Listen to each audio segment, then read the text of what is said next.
বর্তমানে কর্মসংস্থান এর হাহাকার বা সংকট সারা বিশ্ব জুড়ে এক ভয়াবহ চিত্র হয়ে উঠেছে।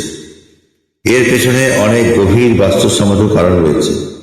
এটি কেবল একজনের বা একটি দেশের সমস্যা নয়, এটা বরং বিশ্বজুড়ে কর্মসংস্থানের এক বড় পরিবর্তন।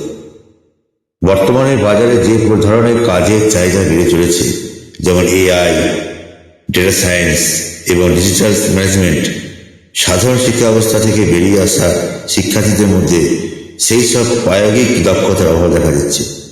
ডিগ্রি থাকলেও প্রয়োজনীয় টেকনিক্যাল স্কিল না থাকায় চাকরি পাওয়া অতি কঠিন হয়ে পড়ছে।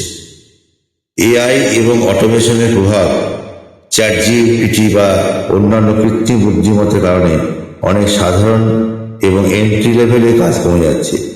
অনেক কোম্পানি এখন মানুষ কমানোর কাজ অটোমেশনের ওপর নির্ভর করছে, যার ফলে প্রথাগত অনেক চাকরির সুযোগ সংকোচন হয়ে পড়ছে। বিশ্ব অর্থনীতিতে অস্থিরতা এবং মুদ্রাস্ফীতির কারণে অনেক বড় কোম্পানি তাদের খরচা কমাতে কর্মী ছাঁটাই করছে এবং নতুন নিয়োগ বন্ধ রাখছে। এতে নতুন চাকরি প্রার্থীদের জন্য বাজার খুব প্রতিযোগিতামূলক হয়ে পড়েছে। একটি পদের বিপরীতে এখন হাজার হাজার আবেদনকারী। গ্লোবালাইজেশনের কারণে এখন প্রতিযোগীরা কেবল আপনার এলাকার নয়, সারা বিশ্বের সাথে আপনাকে পাল্লা দিতে চলেছে। কর্মসংস্থানে এই পরিবর্তন বুঝতে আমাদের অনেক সহায়ক নিয়ে আসতে হচ্ছে। তো এইসব সহায়ক কাটিয়ে উঠতে আমাদের কিছু স্কিল প্রয়োজন, যেমন রিস্কিলিং, নতুন প্রযুক্তি এবং ডিজিটাল টুলস সম্পর্কে জ্ঞান বাড়াতে হবে।